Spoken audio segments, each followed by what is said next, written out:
this is a story about my grandmother, but this is a story that was told to me by my mother, and it's kind of interesting for people to hear. And first, a little background on my mother's family. Uh, I don't know, nothing really comes to mind. They were poor people. They were pioneers. This was back during either the 1800s, maybe before that, maybe the late 1700s. Life was so different back then for people than it is now. I think I don't remember what the average lifespan was, but I know it ended in the late 30s or early 40s, because nobody lived that long, because it was a hard life. So anyway, back to my story. My great grandmother was born in jail, and I know that's a hard way to start, but let me tell you how that came about. My great grandmother was an Indian, and my great grandfather was a white guy, and they were married and they were a couple and everything. But my great grandfather, for some reason, and I don't know whether it's true or not, but he felt like that someone had messed around with his wife, and so he shot him, killed him, Oh my gosh.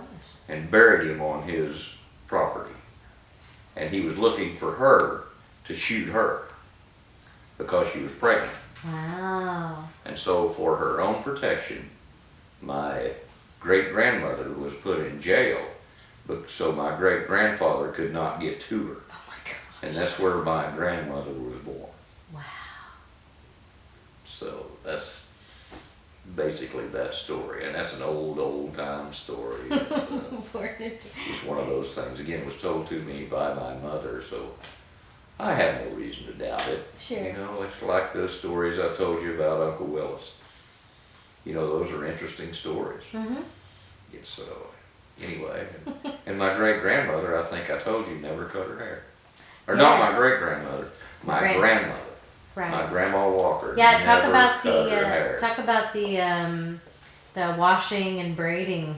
Oh yeah, my mother and Aunt Esther, Max's mother, went down there every week because it was an all-day affair to cut and braid her hair. And shampoo and clean it. They would wash her hair and then comb it out, and it went all the way down her back, all the way down to the floor and back a little way. And so they would wash her hair and kind of comb it out and let it dry, and then they would braid it. And they braided it in such a way that she was a Pentecostal holiness. Okay. And they felt that they should braid their hair and then wrap it around their head and put it up in a thing on top of their head. So that's what they did with Grandma Walker's hair. Okay. But, with so much hair, it took all day long to do it. And so they would once a week go down there and wash and braid Grandma Walker's hair. Yeah. So she was such a wise woman, and I don't know, reflecting back, it's like when we would go down there, me and John and Max and Billy and whoever else was around, sometimes Donna and Neil, my cousins, we just played. We were kids. And, I forget how old we were, Well, we went down there as long as I can remember, when we got up to like 7 or 8 or 9 years old, whatever it was. Well, we snuck up. There's a girl that lived in the house next door named Sharon K. Askey, who was kind of a little tainted, you might say. So we all went up a block away to the laundry, and she had some cigarettes. Again, we were 8 or 9 years old. Okay. And so we smoked a cigarette. Did she give you the cigarette? Yeah, she had. Oh wow. Okay. Yeah, and okay. So she was correcting your youth. Ever so slightly. Okay. Not that much. Okay. But anyway, we went up there, and like 8 or 9 of us tried to smoke the cigarette, coughing and gagging and all that and stuff. So like a couple hours later, it was time to come home. And we walked in the front door, and Grandma Walker said, "You guys have been smoking." She could probably smell Well, it. she might have been smelling it, but at the time I thought, how in the world could she know that? That's great. But she was wise in a lot of other ways as well. So anyway, That's funny. yeah, it's kind of an interesting story. So maybe it's time to change the subject. No. Speaking about grandmas, I want to hear about the time that you and Steve and John and Max. It was all four of y'all, wasn't it? Yeah. That had to stay the night over at. Was it Grandma Walker's or was it Grandma Andrews? Are you talking about the rope trick? Yeah. No, we were at home. Oh, you were okay. Yeah, Okay. and Mom and Aunt Esther, for whatever reason, should I say Aunt Esther? I don't know what's politically correct. Whatever you want. They had to. One of their sisters had passed away in California, Okay. and so they were compelled to go to the funeral. And so Grandma Andrews was going to stay at our house, and we had Max and Billy, which is Max's brother, come down to our house. And we're going to all stay together, and Grandma Andrews was going to watch us while they were gone to the funeral. And so, again, it's a situation where we had it's a 3-bedroom house. So Grandma Andrews got 1 bedroom, and I think Billy and Steve had 1 bed, and me and Max and John had 1 bed. So, which was nothing new for our family because we were a lot of people in a small space. So at any rate, for we were in, I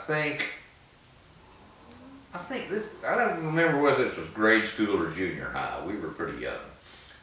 And at any rate, we were used all of our lives, Max and Billy and me and John and Steve, to where our mother would always come in and say, "Boys, it's time to get up, you gotta go to school." And from there, we didn't do nothing because she was making us breakfast. And when she came back in and said, "Well, breakfast is ready, you need to get up," well, then we get up. So the first one was like a pre-wake up. A pre-wake up, Yeah. just kind of get you semi-conscious so you could go in there and have breakfast.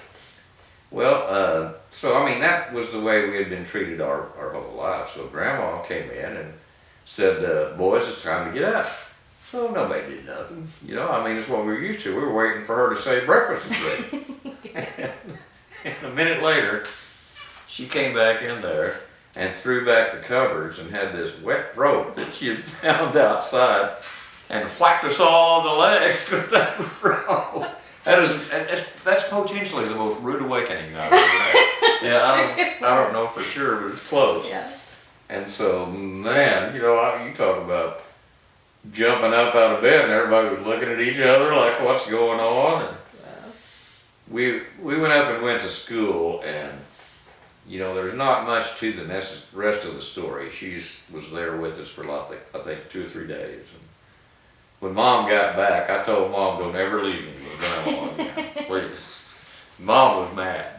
Was she? When she found out. Yeah. I think so was Aunt Esther too. Yeah, that's funny. So, and one of the funny Hey, parts. Bubba? Yeah. One of the funny parts of that for the next 2 or 3 days while she was there, every morning she came in there and says, "Boys, it's time to get up." Everybody jumped right up. I don't want that rope again. I'll get out of that bed. Hey, So I think that might have been some pioneer justice. Something like that. That's hilarious. But, oh man, I'll tell you. Ask John about that, ask Max about that. They'll never forget it. I had those welts all day long. And into the next day, it hurt. Oh, wet rope. Good Lord. You have these little red spots on your leg Wow. from where you'd kind of gone through that. So, anyway, that was that. Yeah. So I we like can that talk story about- though. I've heard That's an interesting story. it is. It's a good story. Now we can either take a break or talk about something completely different. Yeah, well, let's take a break and